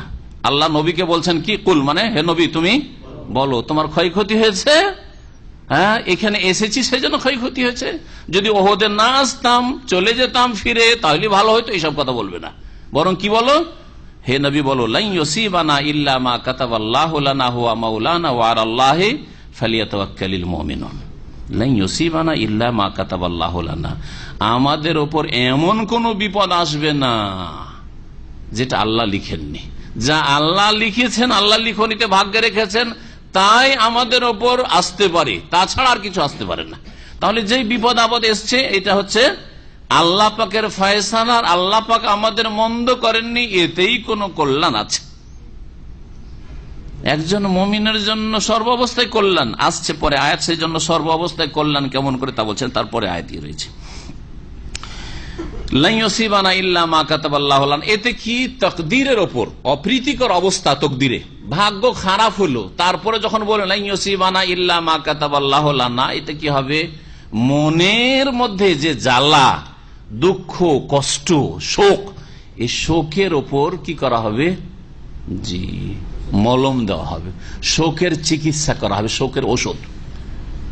হয়ে গেছে, ঘটে গেছে, আর তো করার কিছু নেই, তখন আল্লাহ পাক ভাগ্যে রেখেছিল সেই জন্য হয়েছে, আল্লাহ যদি না রাখতেন হয়তো না, আল্লাহ পাকের ইচ্ছা, আল্লাহ নিশ্চয়ই এতে কোনো কল্যাণ রেখেছেন।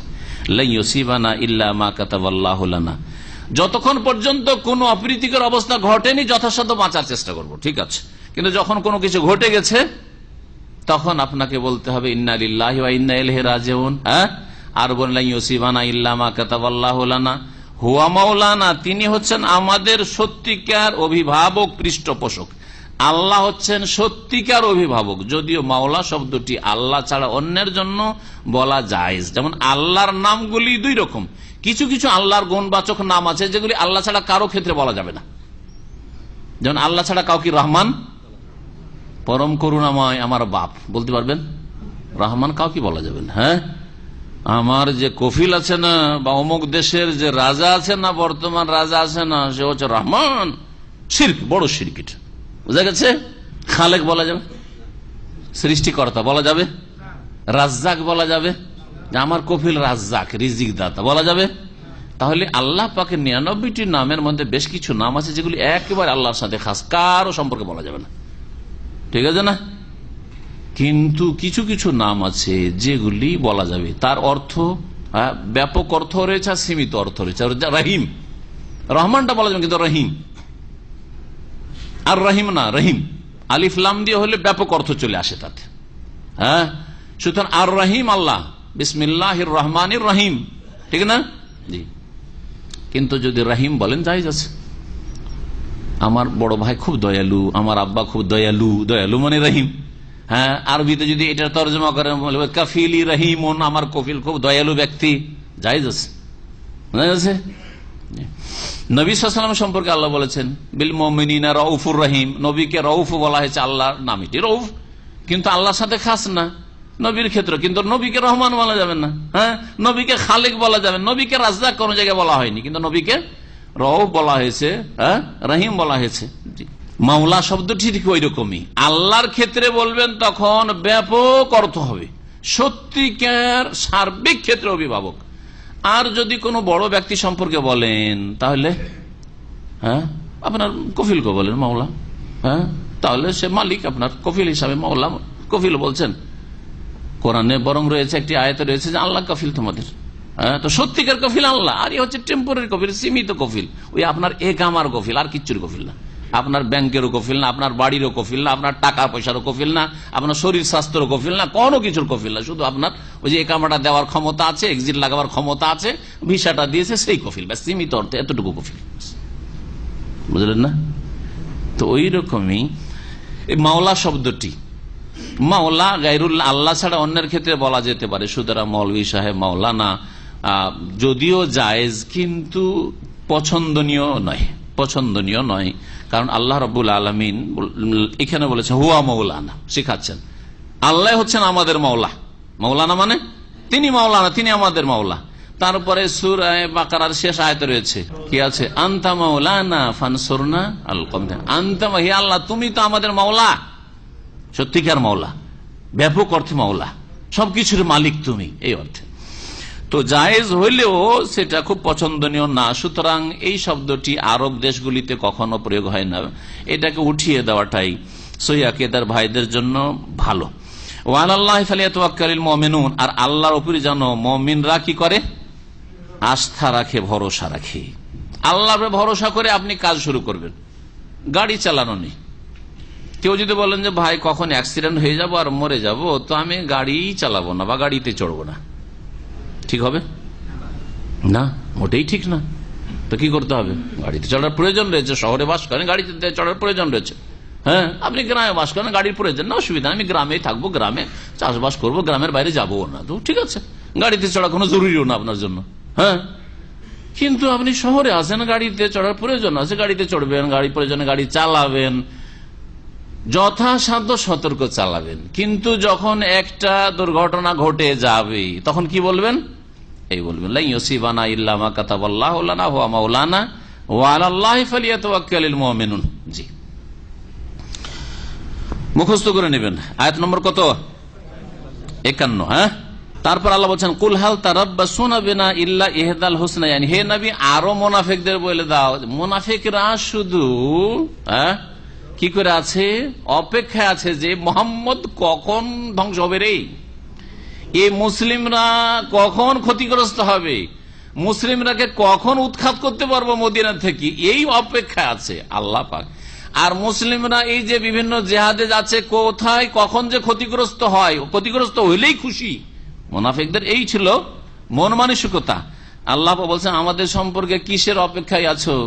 দুটোর মধ্যে একটা, আর দুটোতে আমাদের লাভ রয়েছে, কোনোটাই ক্ষতি নাই। সুতরাং আমাদের সম্পর্কে অসৎ উদ্দেশ্য নিয়ে আমাদের অকল্যাণ কামনা করায় তোমাদের কোনো লাভ নেই, ওতেও আমাদের লাভ আছে। কি আল্লাহ বলছেন, হে নবী তুমি বলে দাও, হাল তারাব্বাসুন, হে মুনাফিকরা আমাদের সম্পর্কে তোমরা কি প্রতীক্ষায় রয়েছো? কিসের প্রতীক্ষায়? হালের পরে যদি ইল্লা আসে তো হাল মানে না এর অর্থ হয়, আবার কি এর অর্থ হয় না। তাহলে কি অর্থ করব? হাল তারাব্বাসুনা বিনা ইল্লা ইহদাল হুসনাইয়াইনি, তোমরা আমাদের সম্পর্কে দুই কল্যাণের এক কল্যাণ ছাড়া আর কিছুরই অপেক্ষায় নও। এর অর্থ হাল তারাব্বাসুনা বিনা, তোমরা অপেক্ষা করো না আমাদের সম্পর্কে, ইল্লা ইহদাল হুসনাইয়াইন, দুই কল্যাণের মধ্যে এক কল্যাণের। দুই কল্যাণ কি কে বলতে পারেন? মুসলিমের যদি বিজয় লাভ হয়, কল্যাণ না কল্যাণ নয়?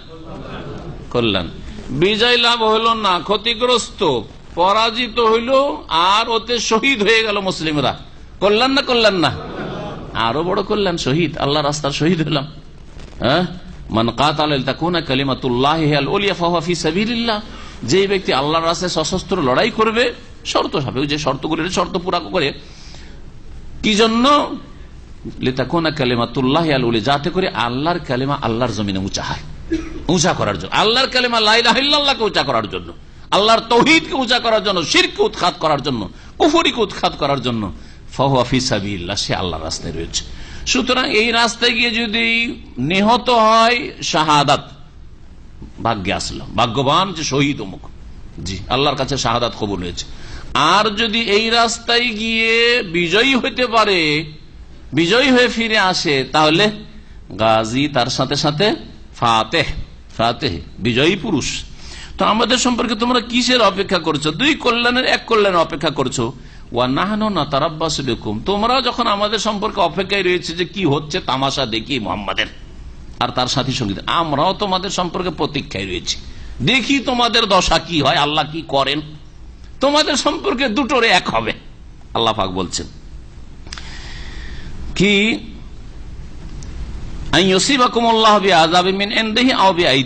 হয় আল্লাহ পাক তোমাদেরকে শাস্তি দেবেন, শাস্তি দেবেন, তোমাদের শাস্তি নামিয়ে দেবেন, মিন ইনদিহি, তার পক্ষ থেকে। আসমানি আযাব গজব দিয়ে আল্লাহ ধ্বংস করবেন, বা জমিনের আযাব গজব দিয়ে আল্লাহ ধ্বংস করবেন মুনাফিকদেরকে, আও বিআইদিনা, অথবা আমাদের হাত দ্বারা আল্লাহ তোমাদেরকে শাস্তি দেবেন।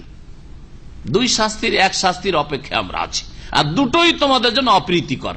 আল্লাহ যদি আসমানের বা জমিনের গজব দিয়ে ধ্বংস করেন, সেটাও তোমাদের জন্য ক্ষতিকর, সর্বনাশ তোমাদের জন্য।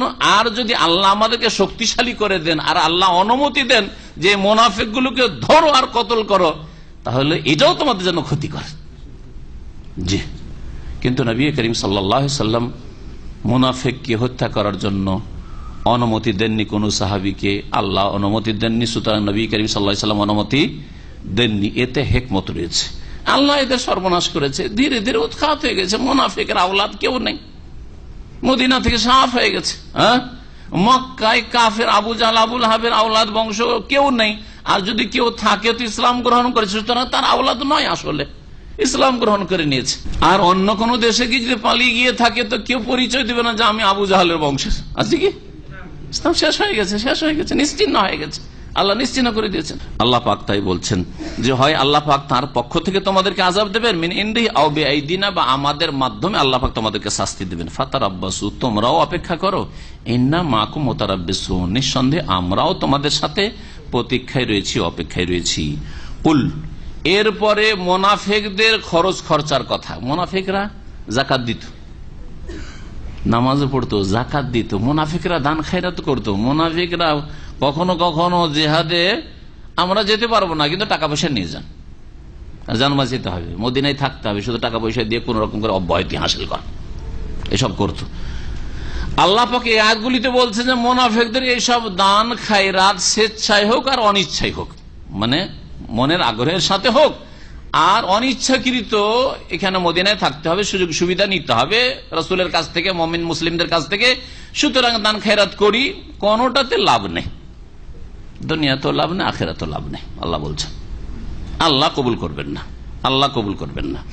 আল্লাহ রাব্বুল আলামিন বলছেন, কুল হে নবী বলে দাও এদেরকে, মুনাফিক, আনফিকু তাওআন আও কারহান, তোমরা ব্যয় করো, সে জাকাতি হোক অথবা জিহাদের জন্য হোক, দিনের খেদমতে হোক, ব্যয় করো, তাওআন স্বেচ্ছায়, আও কারহান অথবা অনিচ্ছায়, মানে উল্টা তারপরে ব্যয় করছো।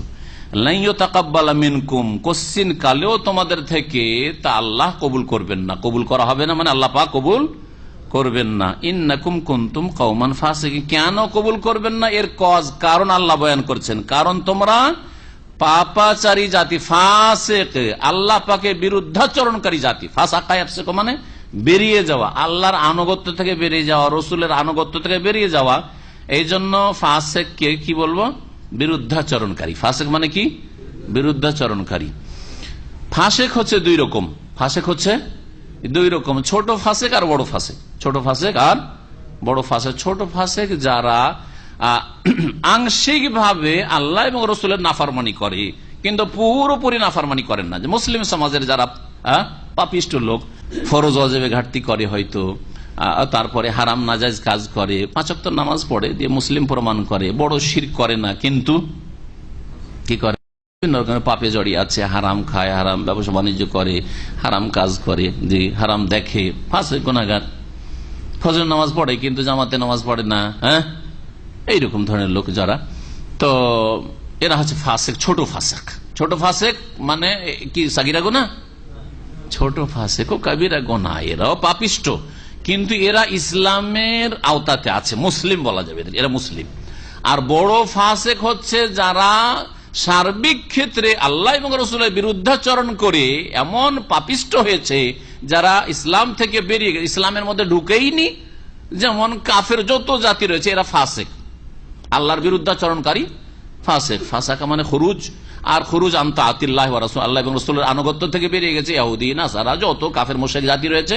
আর মুনাফিকরা অন্তরে যেহেতু কুফরি তাদের আছে, আসলে ইসলাম কবুল করেনি, শুধু মুখে শুধু ইসলাম উচ্চারণ করেছে, কালিমা উচ্চারণ করেছে। সুতরাং এরা হচ্ছে ছোট ফাসিক না বড় ফাসিক? বড় ফাসিক। আল্লাহ এখানে বড় ফাসিক মুনাফিকদেরকে ফাসিক বলেছেন, এখানে উদ্দেশ্য হচ্ছে বড় ফাসিক বলা তাদেরকে। তোমাদের কেন কবুল হবে না? কারণ তোমরা বড় ফাসিক। ছোট ফাসিকদের কবুল হয়। যেমন একটা লোক বিভিন্ন গুনাহে জড়িয়ে আছে, পাপে জড়িয়ে আছে, কিন্তু হালাল পয়সা দিয়ে দান খায়রাত করছে, কবুল হবে না? হবে না? হবে, কবুল হবে। নাকি পাবে, নাকি পাবে, ইসলাম টিকে থাকলে। ইসলাম যদি ভঙ্গ করে, কবর মাজারে সিজদা করে, দান খায়রাত করে, কবুল হবে না। জি, মুনাফিক, অন্তরের মুনাফিক, ইসলাম পরকালে বিশ্বাস নেই, আল্লাহ পরকাল কিছু বিশ্বাস করে না, কিন্তু দুনিয়ার স্বার্থ নেওয়ার জন্য মসজিদ করে দেয়, এদিকে মসজিদও করছে, ওইদিকে মন্দিরও করছে, ওইদিকে চার্চ তৈরি করছে, সবই করছে। চার্চ তৈরি করার অনুমতি দিচ্ছে, এদিকে মন্দির তৈরি করার অনুমতি দিচ্ছে, সবই চলছে। তো কি বলবেন এদেরকে? কি বলবেন? বড় ফাসিকেরা। আল্লাহ পাক যেন হেদায়েত দান করে এইসব অসৎ মুসলিমদেরকে, অসৎ মুসলিমদেরকে। আল্লাহ পাক বলছেন যে তোমাদের কখনো কবুল হবে না। কেন? তোমরা হচ্ছে বড় ফাসিক। ওমা মানাহুম আন তুকবালা মিনহুম নাফাকাতুহুম ইল্লা আন্নাহুম কাফারু বিল্লাহি ওয়া রাসূলিহি ওয়া বিরাসূলিহি ওয়া লা ইয়াতুনা সলাত ইল্লা হুম কুসালা ওয়া লা ইউনফিকুনা ইল্লা হুম কারিহুন। এই আয়াতে আরো অতিরিক্ত এই মুনাফিকদের দান খায়রাত গুলি, জিহাদের জন্য খরচ, যাকাত, অন্যান্য দান কেন আল্লাহ পাকের কাছে কবুল হবে না, এর 3টি কারণ বয়ান করা হয়েছে।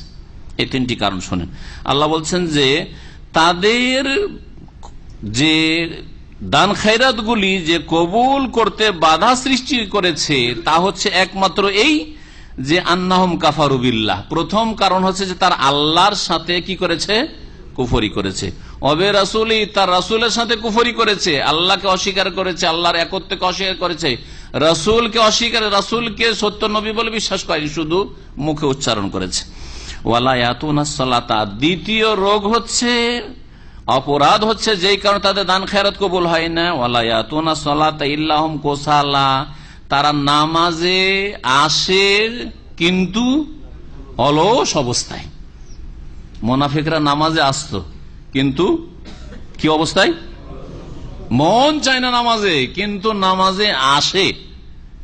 তারপরেও যদি তাদের দান খায়রাত কবুল না হয়, তাহলে মুসলিম সমাজের যারা আধা নামাজি, বেনামাজি, জুমা পড়া মুসলমান, 3 ওয়াক্ত পড়া মুসলমান, 4 ওয়াক্ত পড়া মুসলমান, 5 ওয়াক্ত নামাজ পড়েন না, তাদের দান খেরাত কি করে কবুল হবে?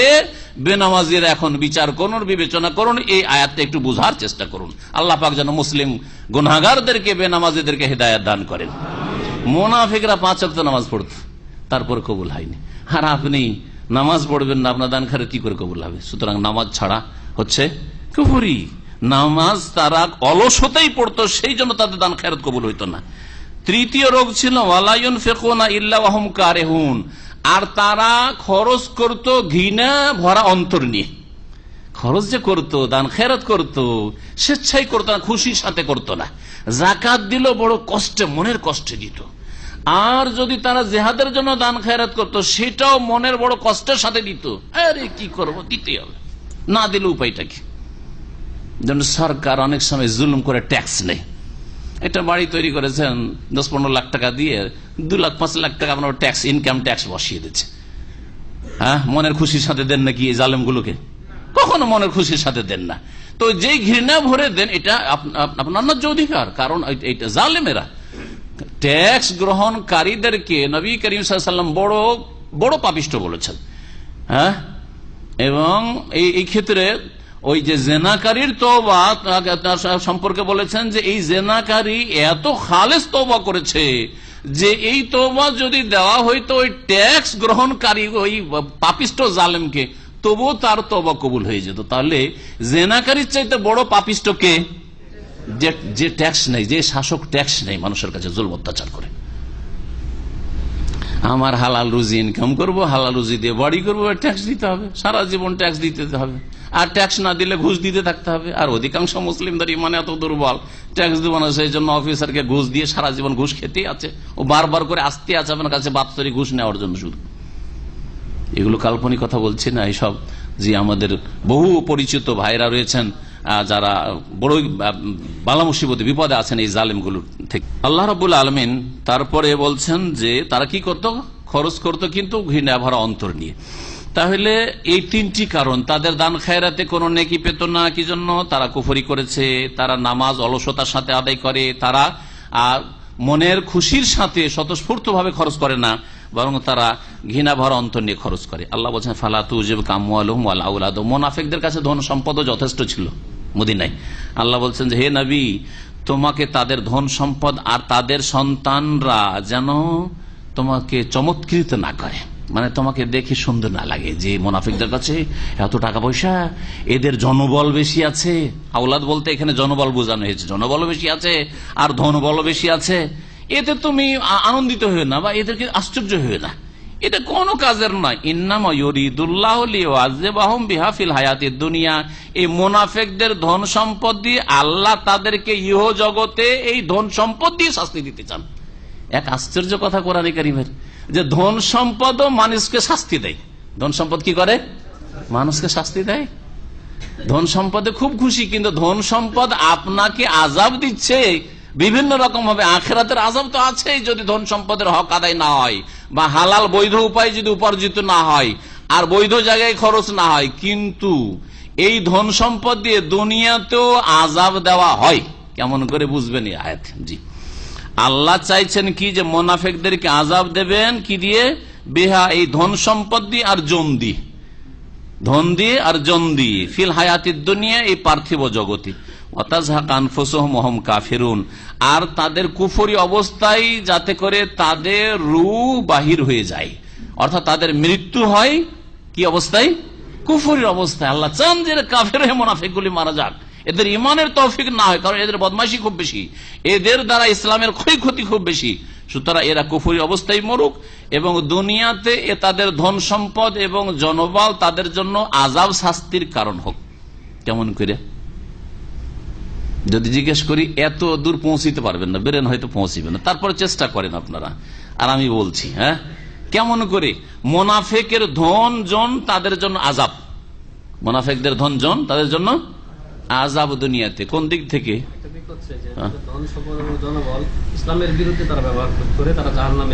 ওইটা আখিরাতে, দুনিয়া তো আযাব। দুনিয়া, আমি আখিরাত বলতে সহজে বুঝে নিবেন এটা, তাই না?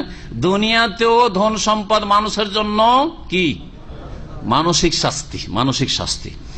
এই ধন সম্পদগুলি দান করত নবী করিম সাল্লাল্লাহু আলাইহি ওয়াসাল্লাম কে? এরা ঠিক আছে, জেহাদের জন্য জাকাত দিত, জাকাত দিলে মুসলিমদের অভাব দূর হইতো, তাই না? মুসলিমদের কল্যাণ চায় না, কিন্তু তাদের পয়সা দিয়ে মুসলিমদের কল্যাণ হচ্ছে।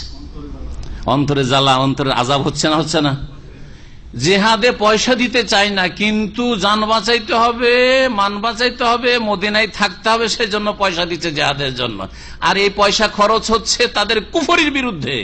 সুতরাং তাদের গায়ের জ্বালা, মনের জ্বালা, এর চাইতে বড় জ্বালা শাস্তি কি হইতে পারে? এবার বুঝেছেন?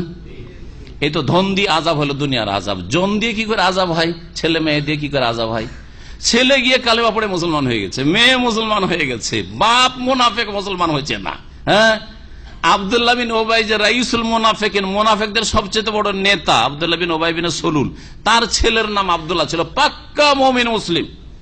কয়েকবার করে বলছেন এসে, ইয়া রাসূলুল্লাহ, যদি আপনার হুকুম হয় যে আমার বাপকে খুন করতে হবে, তাহলে আমাকে বলিয়েন, আর কাউকে বলিয়েন না। কারণ অন্য কেউ খুন করলে ওর ওপর আমার একটা আক্রোশ চলে আসতে পারে যে তুই আমার বাপকে মেরেছিস, এই শয়তানের সুযোগ নিতে পারে। আমি নিজেই মারবো, সুতরাং ওইসব ঝামেলা আর থাকবে না যে কি আমার বাপকে মেরেছেন, আমি নিজেই মারবো, শুধু হুকুমটা আপনি দেবেন। বুঝলেন না? বলেন আপন ওরসজাত সন্তান যদি ইসলামের কাতারে থাকে, তাহলে মুনাফিকের কত মানসিক পীড়া, মানসিক কষ্ট, কত গায়ের জ্বালা বরদাস্ত করতে পারছে না, ঘুম হারাম হয়ে গেছে, ঠিক কিনা? জি হ্যাঁ, জি। এই হচ্ছে আল্লাহ এইভাবে ধন সম্পদ দিয়ে আর জনবল দিয়ে মুনাফিককে কি করেন? আযাব দিয়ে থাকেন, শাস্তি দিয়ে থাকেন। বেশি হয়ে গেছে, এখানে আমাদের তাফসীর শেষ করছি। বাকি তাফসীর ইনশাআল্লাহ তাআলা মুনাফিকদের সম্পর্কে চলতে থাকবে। আগামী সপ্তাহে না হলে তারপরের সপ্তাহে ইনশাআল্লাহ তাআলা আমরা পুরা করবো। সাল্লাল্লাহু আলা নবিয়িনা মুহাম্মদ ওয়া আলা আলিহি ওয়া সাহবিহি আজমাইন।